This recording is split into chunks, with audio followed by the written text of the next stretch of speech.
পড়ছিলাম তোমার নামে লেখা চিঠি, কলমে নওরিন মুনতাহা হিয়া, পর্ব সংখ্যা ৭। ইনায়া চিঠিটা পড়ে তার চোখকে বিশ্বাস করতে পারছে না। মানে আদালতের নোটিশ, তা তো ভুল হতে পারে না। কিন্তু এই নোটিশের মানে কি? তার কোম্পানি সকল কাজ বন্ধ করে দিয়েছে মানে? আর এখানে কোন কোম্পানির কথা বলা হয়েছে? এই নামে ইনায়ার তো কোনো কোম্পানি নেই, তাহলে তার নামে আদালত থেকে কেন নোটিশ এসেছে? ইনায়া নোটিশের কোনো কিছুই বুঝতে পারে না। ইনায়া নিজের ফোন নিয়ে কল দেয় তার ম্যানেজার আসিফকে। আসিফ ফোন ধরে বলে, জি ম্যাম, বলুন। আচ্ছা আসিফ, আমাদের কি এসএস গ্রুপ নামে কোনো কোম্পানি আছে যার মালিকানা আমার নামে দেয়া? না ম্যাম, আমাদের এমন কোনো কোম্পানি নেই। কিন্তু হঠাৎ করে এইটা কেন জিজ্ঞেস করছেন ম্যাম? না, আসলে আজকে একটা নোটিশ এসেছে আদালত থেকে। আমার company SS group of industry বন্ধ করে দেওয়ার নোটিশ। কিন্তু আমার এমন কোনো কোম্পানি নেই, আমার শুধু একটা ব্র্যান্ড আছে। তাহলে কি আদালত আমাকে মিথ্যে নোটিশ দিয়েছে? হতে পারে ভুল করে নোটিশ এসেছে। আসিফ, তুমি চেক করে দেখো আমাদের এই রকম কোনো কোম্পানি আছে কি না। আদালত থেকে মিথ্যে নোটিশ সাধারণত আসে না। তুমি চেক করে আমাকে ফোন দিয়ে জানিও। Okay ma'am. ইনায়া ফোন রেখে হাতে থাকা চিঠি আবার ভালো করে পড়ে, কিন্তু সে বুঝতে পারে না এই এসএস গ্রুপের মালিক সে হবে কেন। তার নামে এমন কোনো কোম্পানি নেই। তাহলে ইনায়া নিজের রুমে চলে যায়, সেখানে টেবিলে নোটিশ রেখে দেয়। হঠাৎ করে ইনায়ের ফোনে একটা কল আসে। ইনায়া তা দেখে অরুণা বেগম ফোন করেছে। ইনায়া ফোন রিসিভ করে বলে, মামুনি, কেমন আছো তোমরা? ভালো। বাবা নাতাশা কেমন আছে? এখানের প্রত্যেকেই ভালো আছে। আচ্ছা তোর কথা বল, অরণ্যর সাথে তোর দেখা হয়েছে? মানে ওর সাথে বিয়ে দিয়েছি বলে কি নিজের মামুনির উপর তোর রাগ হয়েছে? আর অরণ্য, ও কি তোর উপর কোনো অত্যাচার করেছে? অরণ্যর নাম শুনে ইনায়ের হাসি মুখ থেকে উঠে যায়। তবে সে অরুণা বেগমকে কষ্ট দিতে চায় না। অরুণা বেগম যদি জানতে পারে ইনায়া অরণ্যকে নিজের স্বামী হিসেবে মেনে নিতে পারেনি, তাহলে ওনার মনে অনেক কষ্ট লাগবে, যা ইনায়া চায় না। তবে অরণ্য আর ইনায়ের সম্পর্ক কখনো সাধারণ স্বামী স্ত্রীর মতো হতে পারবে না। ইনায়া বলে, মামুনি, ছোটবেলা থেকে ইনায়া কি কখনো তোমার সিদ্ধান্তের উপর কথা বলেছে? আর অরণ্যর সাথে যেহেতু আমার বিয়ে হয়েছে, উনি আমার স্বামী। অরণ্যর সাথে আমার যতই শত্রুতা থাকুক, ওনার সাথে আমার বিয়ে হয়েছে, সেটা তো মিথ্যে হয়ে যেতে পারে না। অরুণা বেগম ইনায়ের কথা শুনে হাসে। অরুণা বেগম জানে অরণ্য কখনো ইনায়ের সাথে খারাপ ব্যবহার করবে না। অরুণা বেগম বলে, ইনায়া, দেখবি তুই সুখী হবি রে মা। তোর মামনির দোয়া সবসময় তোর সাথে থাকবে। আমি জানি মামনি, তবে তোমাকে অনেক মিস করছি আমি। তোকেও আমরা অনেক মিস করছি ইনায়া। আর আজকে অরণ্য আমাদের নিচে দাওয়াত করেছে তোদের বৌভাতের অনুষ্ঠানে জয়েন করার জন্য। রাতে তোর সাথে দেখা হবে আমাদের। চৌধুরী পরিবারকে এই বাড়িতে আসার জন্য অরণ্য নিজে দাওয়াত করেছে, সেটা শুনে ইয়ানা চমকে যায়। যে অরণ্য চৌধুরী পরিবারের নাম শুনতে পছন্দ করে না, সে অরণ্য তাদের বৌভাতের অনুষ্ঠানে দাওয়াত দিয়েছে। অরণ্যর মনে আসলে চলছেটা কি? ওকে এই বাড়িতে সবাইকে ডেকে এনে অপমান করতে চায়। কিন্তু ইনায়া কখনো সেটা হতে দেবে না। ফোনের অপর পাশ থেকে ইনায়ার কোনো রিপ্লাই না পেয়ে অরুণা বেগম বলে, কি হয়েছে ইনায়া, হঠাৎ করে এমন চুপ করে গেলি কেন? না কিছু না মামুনি। আচ্ছা অরণ্য কখন তোমাকে ফোন করে ইনভাইট করেছে? সকালের দিকে ফোন করে বলেছে তোর আর অরণ্যের বৌভাতের অনুষ্ঠান হবে আজকে, সেখানে যাতে আমরা সকলে উপস্থিত থাকি। ইনায়া কথাটা শুনে স্বাভাবিকভাবে হাসে। এরপর অরুণা বেগমের সাথে অল্প কিছুক্ষণ কথা বলে। ইনায়া ফোন রেখে পেছনে ফিরে তাকিয়ে দেখে অরণ্য রুমে এসেছে।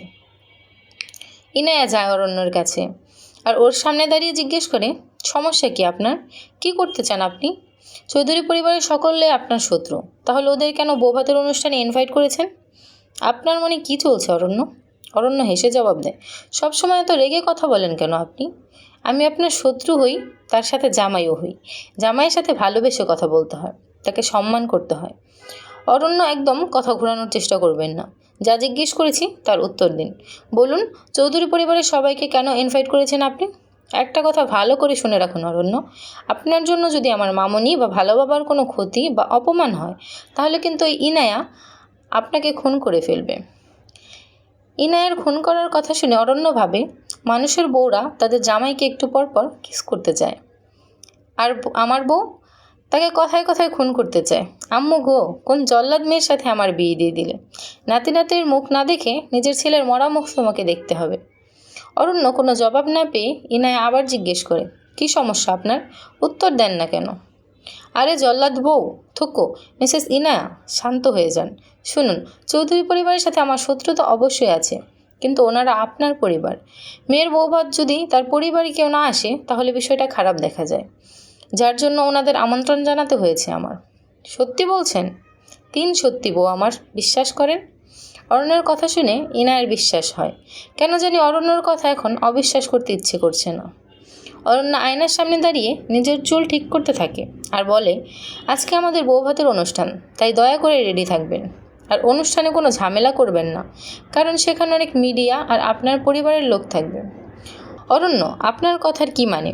আমি কি শুধু ঝামেলাই করি? ইনায়ের কথা শুনে অরণ্য পিছনে ফিরে ইনায়ের দিকে তাকিয়ে বলে, না, আপনি ঝামেলা করেন না, বরং নিজের স্বামীর খুন করেন। যদি সত্যি আপনাকে খুন করে ফেলতে পারতাম। খুন যদি আপনি করেন তাহলে অরণ্যরাজ চৌধুরী খুশি মনে তা গ্রহণ করতে রাজি। এইসব সস্তা ডায়লগ অন্য মেয়েকে দিয়ে তাকে ইমপ্রেস করার চেষ্টা করুন, বাট এই ইনায়াকে না। আপনি কি চান আমি অন্য মেয়ের সাথে এমন মিষ্টি মিষ্টি কথা বলি? শুনুন অরণ্যরাজ চৌধুরী, আপনি মেয়েদের সাথে মিষ্টি করে কথা বলেন বা তিতা করে বলেন, সেটা নিয়ে এই ইনায়া কোনো মাথা ব্যথা নেই। ইসলামে 4টা বিয়ে জায়েজ আছে। আপনার যদি খুব শখ থাকে তাহলে 4টা কেন, এর বেশিও করতে পারেন। এই ইনায়া আপনাকে অনুমতি দিয়ে দিয়েছে। ইনায়া কথাটা বলে রুম থেকে বের হয়ে যায়। অরণ্য নিজের কপালে হাত দিয়ে একটা চুমু খায়। কপাল করে একটা বউ পেয়েছে সে। বিয়ের পরের দিন সকালে নিজের স্বামীকে 4 বিয়ে করার পারমিশন দিয়ে দেয়।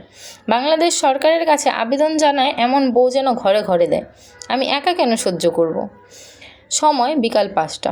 অরণ্যরাজ চৌধুরীর বাড়িতে আজ অনেক মেহমান এসেছে।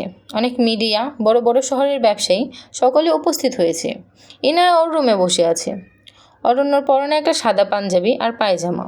উপস্থিত সকলের সামনে অরণ্য বেশ ভালো করে কথা বলছে, তবে এখন সকলে ইনায়াকে দেখতে চায়। মিডিয়ার লোক ও অরণ্য ইনায়াকে একসাথে দেখতে চায়। অরণ্য সিঁড়ি দিয়ে উপরে উঠে যায় নিজের রুমে। রুমের সামনে দাঁড়িয়ে দরজায় নক করে। অরণ্য বলে, ইনায়া, আপনি কি রেডি হয়েছেন? আমি কি ভিতরে আসব? আসেন। ইনায়ের জবাব পেয়ে অরণ্য ভিতরে ঢুকে যায়। সেখানে খাটের উপর নতুন বউয়ের মতো করে বসে আছে ইনায়া। পরনে তার সাদা শাড়ি, মাথায় টিকলি, শরীরে সিম্পল সাজ। এতে যেন ইনায়াকে অসম্ভব সুন্দর লাগছে। অরণ্য নিজের চোখ সরাতে পারছে না ইনায়ের থেকে। প্রায় 2 মিনিট তাকিয়ে থাকে ইনায়ের দিকে। এরপর অরণ্যর হুঁশ ফিরে আসে। সে ইনায়ের বেডের কাছে গিয়ে তার হাত বাড়িয়ে দেয়। ইনায়া অরণ্যর হাত ধরে বেড থেকে নেমে অরণ্য বলে, ইনায়া, আমাকে খুন করার জন্য আপনার আর বন্দুকের ব্যবহার করতে হবে না। এত সুন্দর করে সাজলে অরণ্যরাজ চৌধুরী কেন, যে কোনো পুরুষ খুন হয়ে যাবে। অরণ্যর কথা শুনে ইনায়ের রাগ নাও বরং লজ্জা লাগছে, তবে সে কোনো কথা বলে না। অরণ্য ইনায়ের হাত ধরে নিচে নিয়ে যায়। তারা যখন সিঁড়ি দিয়ে নিচে নামে তখন সব আলো তাদের উপর পড়ে। মিডিয়ার সকলে তাদের ছবি তুলতে বিজি থাকে। অন্যদিকে ইনায়া বিয়ের অনুষ্ঠান ইভানও আসে। সে আসতে চায়নি, বাট অরুণা বেগম জোর করে নিয়ে আসে। ইভান দূরে দাঁড়িয়ে আছে। অরুণা বেগম আর মিলন সাহেব এসে ইনায়ের সাথে কথা বলে, যদিও অরণ্য বা ওর বোন কোনো কথা বলেনি তাদের সাথে। অনুষ্ঠান শুরু হয়। সেখানে উপস্থিত অনেক কাপল ডান্স করতে থাকে। সেটা দেখে অরণ্য নিজের হাত ইনায়ের দিকে এগিয়ে দেয়। ইনায়া ভুরু কুঁচকে অরণ্যের দিকে দেখে। অরণ্য কোনো কথা না বলে ইনায়ের হাত ধরে তাকে সকলের মধ্যে নিয়ে আসে।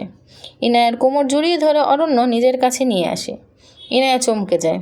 অরণ্য বলে, কি সমস্যা আপনার অরণ্য? এমন করছেন কেন? কোমর থেকে হাত সরান বলছি।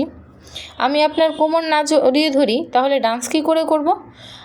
আর আমি আপনাকে টাচ করিনি, বরং শাড়ির উপর হাত রেখেছি। অরণ্য ইনায়াকে নিজের কাছে নিয়ে আসে। এরপর ওর হাত দিয়ে ওকে ঘোরাতে থাকে। পরে একবার ইনায়াকে পিছনে ঘুরিয়ে নিয়ে এসে ওর কাঁধের কাছে নিজের মুখ নেয়। ইনায়ার শরীরে শিহরণ বয়ে যায়। এরপর তারা ডান্স করতে থাকে। অন্যদিকে ইভান তাকিয়ে তাকিয়ে সব দেখে যাচ্ছে। ইভানের কেন জানি খারাপ লাগছে। ইভান বলে, যাকে নিজের জীবন থেকে ইচ্ছে করে দূরে সরিয়ে দিয়েছি তার সাথে অন্য পুরুষকে দেখলে খারাপ কেন লাগছে আমার? ইনায়া আর অরণ্য ডান্স করার মধ্যে বাড়িতে প্রবেশ করে পুলিশের সদস্য। সকলে অবাক হয়ে তাকিয়ে থাকে। সেই দিকে ইনায়া আর অরণ্য পুলিশকে দেখে নিজেদের ডান্স থামিয়ে দেয়। পুলিশ এগিয়ে আসে ইনায়ের দিকে। এরপর বলে, মিসেস ইনায়া, আপনাকে খুনের দায়ে অ্যারেস্ট করা হলো। মানে? আপনার জন্য প্রায় 20 জন মানুষ মৃত হয়েছে, যার শাস্তি হিসেবে আপনাকে জেলে যেতে হবে আমাদের সাথে।